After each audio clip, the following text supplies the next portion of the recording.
আপোনালোকে আমি চনা কচু বুলি কওঁ, আপোনালোকে কি বুলি কয় নাজানো। এয়া আজি চাটনি বনাম আৰু চাটনি বনোৱাৰ কাৰণে এইখিনি বাছি ল'লোঁ আৰু এইখিনি থৈ দিম, এইখিনি পিছত বনাম। আৰু ইয়াতে মই পিঁয়াজ দিম, জলকীয়া, আদা, নহৰু দিম।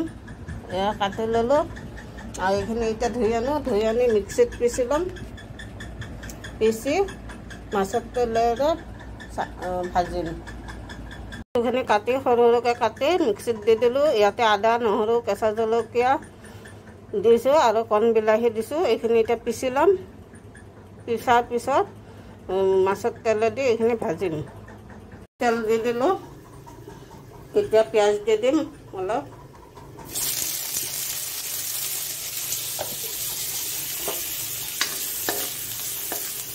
তেল বেছি দিয়া নাই কাৰণ মাছৰ তেলটোত বহুত তেল আছে, সেইটো কাৰণে তেল কমাই দিছোঁ। আৰু কচুৰ পাতখিনি এয়া পিচি আনিছোঁ মিক্সিত আৰু ইয়াৰ তেলখিনি, এইখিনি মাছৰ তেলখিনি দি দিওঁ।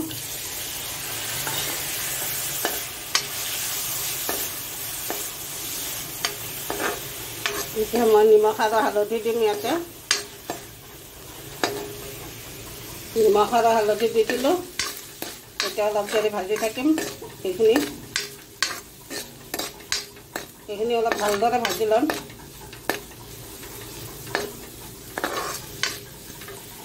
মাছৰ তেলৰ পৰা তেল ওলালে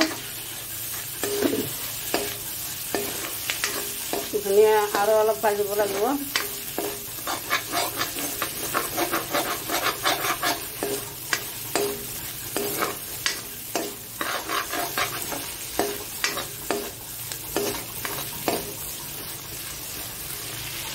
এইখিনি ভজা হৈ গৈছে। এতিয়া এই কচুৰ পাতখিনি দি দিম পিচি থোৱা।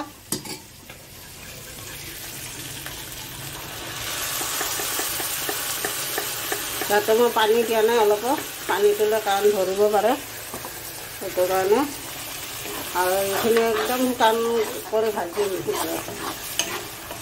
ইয়াতে চব দি দিছোঁ মই, নিমখ হালধি চব। আদা নহৰু আগৰে দিয়া আছিলে। এতিয়া এইখিনি লাৰি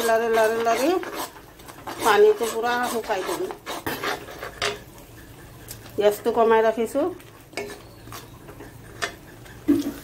এতিয়া পানী শুকাই গৈছে পূৰা, আৰু অকণমান শুকাই দিম, তাৰপিছত হৈ যাব আৰু।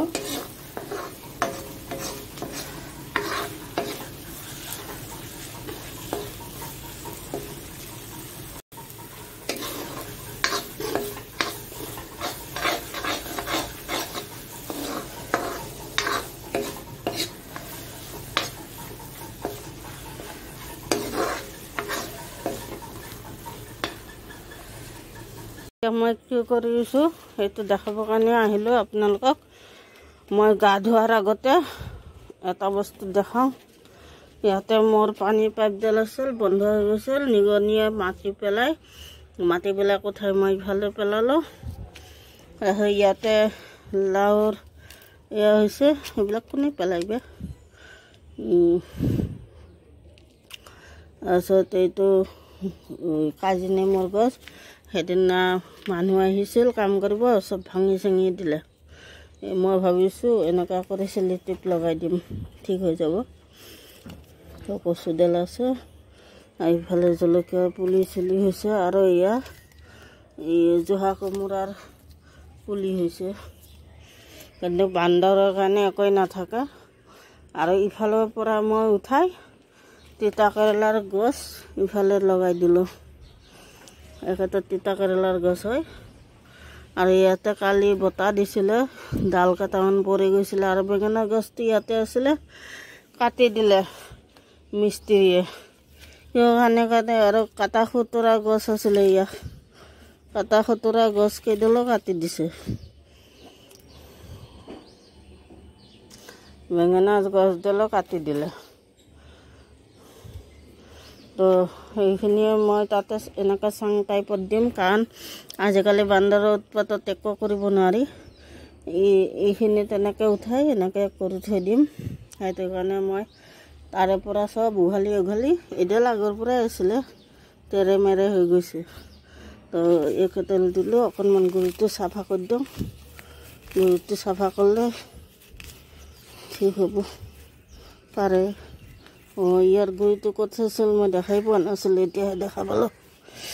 আৰু নিগনিবিলাকে দেখিছে কি কৰে, এয়া ইমান ডাঙৰ গাঁত বনাইছে, ইমান মহ। আৰু এতিয়া ইয়াতে আৰু থাকিব নোৱাৰি, যাওঁ গা ধুই লওঁ।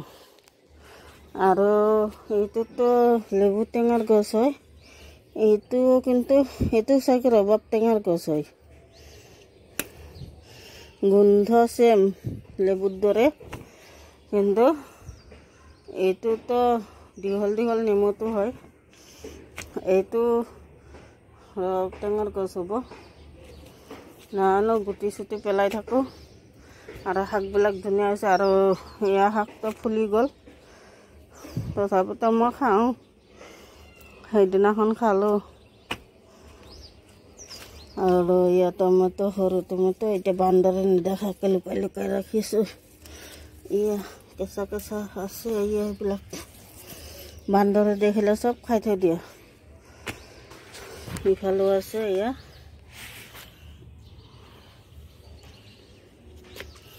আৰু নৰসিংহ তেল যে কিমান বছৰ হৈ গ'ল, মই ডাঙৰে হ'ব জনা নাই। ইমান পাত ছিঙি ছিঙি লৈ যায়, আৰু কোনে ছিঙি নাজানো, এনেকৈ কৰি কৰি লৈ যায় পাতবিলাক। এতিয়াও ঠাৰিবিলাক আছে। আৰু কোনে নিছে গম পাইছোঁ, সেই মানুহজন নাথকাৰ পৰা। গছডালৰ পাতো আছে, চব আছে। এতিয়া অলপ ভাল হৈ আছে। ইয়াৰ ওচৰৰ হাৱা পানী পোৱাকৈ মানে অলপ চাফা কৰি দিছোঁ গুৰি চুৰিবিলাক। আৰু এইফালে অলপ বৰষুণ দিলে বৰষুণ নপৰে, সেইটো কাৰণে পানী দিব লাগিব। এতিয়া ধুনীয়াকৈ উঠিছে। আৰু মাংকচুডালো ধুনীয়া হৈছে। মাংকচুডাল হৈ আছে বৰ্তমান, নিগনিয়ে একো কৰা নাই। মাজতে কৰিছিলে ইফালে গাটা, কিন্তু কচুডাল ঠিকে আছে। আৰু এইডাল স্কচ আছিলে, স্কচডাল বান্দৰে ছিঙি ছিঙি আগবিলাক মানে এই চাংখনত উঠাবই পাৰে। চাঙৰটো চব এইটো আহিলেই এয়া ভয়ে নকৰে, বা কি ধেমকিয়াৰ পৰা এনেকুৱা। মোৰ ভেদাইলতাৰ গছবিলাকতো ইমান ধুনীয়া হৈছে, মানে দেখিলে খাং খাং লাগে। ইফালে এইডাল, এইটো কিন্তু পাতবিলাক গোল গোল। এইটো চেণ্টটো অলপ কম হয় এইটো পাতৰ। ইয়াতে দীঘলীয়াটো আছে, দীঘলীয়াটো ইয়াতে এডালে আছিলে, ছিঙি টিঙি দিলে মৰি গ'ল, ক'ব নোৱাৰোঁ। এইটো অলপ পাতবিলাক বেলেগ বেলেগ হয়। দীঘলীয়াটো আছিলে, দীঘলীয়াটো ক'ত গ'ল? দীঘলীয়াডাল মৰিয়ে গ'ল নেকি। আৰু এইফালে আছে এইডাল মধুৰিআম গছ হৈছে, মধুৰিআমৰ পুলি। এইবিলাক নিজে নিজে হয়, মই গুটিবিলাক সিফালে সিফালে দি থাকোঁ, তেনেকৈ হৈ থাকে। আৰু ডাঠা মই বোকত যাওঁতে আনিছিলোঁ, গুটি ছিটাই দিছিলোঁ, হৈছিলে কিন্তু বহুত ইফালে সিফালে। কিন্তু এডাল মই থৈ দিছোঁ, মানে গুটি হোৱাৰ কাৰণে এইডাল মই থৈ দিছোঁ। এইফালে এইডাল ইমান ধুনীয়াকৈ ফুলিছিলে, এই হাতীত ভেকুলী, এইটো কি কয় নাজানো, দুটাই লাগিছিলে, বাকী ইমান ফুলিছিলে। নিগনিয়ে শিপা কাটি দিলে নে কি কৰিলে নাজানো, তাৰপিছত চব গছডাল এনেকুৱা হৈ গ'ল, পাত চাত পৰি গ'ল। কিন্তু এতিয়াও বাচি আছে, মই ভাবিছোঁ মৰি যাব বুলি। তো মৰি যোৱা ইমান ধুনীয়াকৈ ফুলিছিলে ন। এতিয়া ফুল চুল নাই, খালি আগবিলাক আছে, সাৰ পাই আছে চাগে কোনোবা ফালে দি। আৰু দুটা অপেনিং,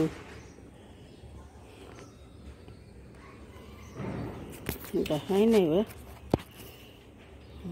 দুটা, মাত্ৰ দুটা, কিন্তু ফুলিছিলে বহুত, লাগিলে হয়। আৰু এইফালে দীঘলীয়া ভেদাইলতাটো পাতবিলাক চাওকচোন কিমান ধুনীয়া হৈছে, মানে খাং খাং দেখিলে খাং খাং লাগে ইমান ধুনীয়া হৈছে মানে মানে এডাল গছৰ পৰা ইমান হৈছে এইফালে এইখিনি আকৌ এই লতা বগাই বগাই ৱালৰ যিখিনি মানে আছিলে এইখিনি আকৌ সেইখিনি মানে এই যে ৱালৰ অকণমান দীঘলীয়া লোহাবিলাক ওলাই থাকে ন তাতে বগাই আছে গোটেইকেইটা খুঁটিতে এইটো এটা ইমান ধুনীয়া হৈ আছে চাওকচোন এইবিলাক মাটিতো বগাইছে ইফালৰ প্ৰথম ৰুইছিলোঁ সেইটো আৰু সেইটো তাৰে পৰা এনেকৈ আহি ইফালে আহিলে ইয়াতে উঠিলে কলগছত বগাইছিলে কলগছবিলাক কাটি দিছোঁ আৰু ইফালে গৈ আকৌ ইফালে আহিলে মানে আৰু নক'ব ইমান ধুনীয়া হৈছে ন এতিয়া ছিজন হয় ন ভেদাইলতাৰ আৰু পাতবিলাক দেখিয়ে মানে খাং খাং লাগি আছে নাৰিকল জোপাত মই ভাবিছিলোঁ উঠাম বান্দৰে উঠিবই নিদিয়ে কিন্তু একেদিন বান্দৰ অহা নাই কাৰণে উঠি গৈ আছে উঠি গ'লেতো পূৰা ভৰ্তি হৈ যাব যদি উঠিব পাৰে আৰু ইফালে এইডাল আছে এইডাল ফুল আহিব আৰু ফুল অহা নাই এতিয়ালৈ তো আজি বহুত দেখালোঁ খালি মোৰ মুখখনে দেখুওৱা নাই ইয়াতো এডাল তিতাকেৰেলা উঠিছে আৰু কালি বতাহত এইডালো হালি গ'ল এই জলকীয়াৰ গছজোপা চিধা হৈ আছিলে বেকাতেৰা হৈ গ'ল ফুলি আছে এতিয়াও লগা নাই এটা লাগিছে অকণমানিকে আৰু এয়া পুদিনা মান ধুনীয়া আৰু মোৰ ডালিং আহি গৈছে ঐ গুণ্ডা ঐ লেজটো হিলাইছা ঐ ইমান দিন ক'ত গৈছিলি আজিতো একো নাই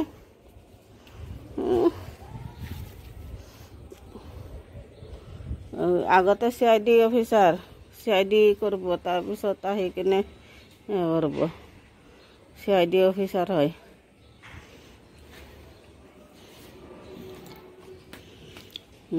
শুঙিব চব এতিয়া চবফালে তাৰপিছত আহিব আহিলে কত পিছে ঐ আজি একো নাখাব সিফালে কি চাব গ'লে আকৌ একো নহয় চাইছে চা ইফালে হেণ্ডশেক দে হেণ্ডশেক দে ক'ত গৈছিলি ইমান দিন ক'ত গৈছিলি গধূলি আহিবি মাংস আনিম মাংস খাম এতিয়া যা এতিয়া একো নাই গধূলি আহিবি যা লেজটো হিলাইছা বা তামাম যা এতিয়া যা পিছত আহিবি গধূলি আহিবি ৰাতি আহিবি মাংস খুৱাম এতিয়া মই আনাই নাই মাংস যা মই গা ধুম আৰু ঐ কালো বাই যা মই গা ধুম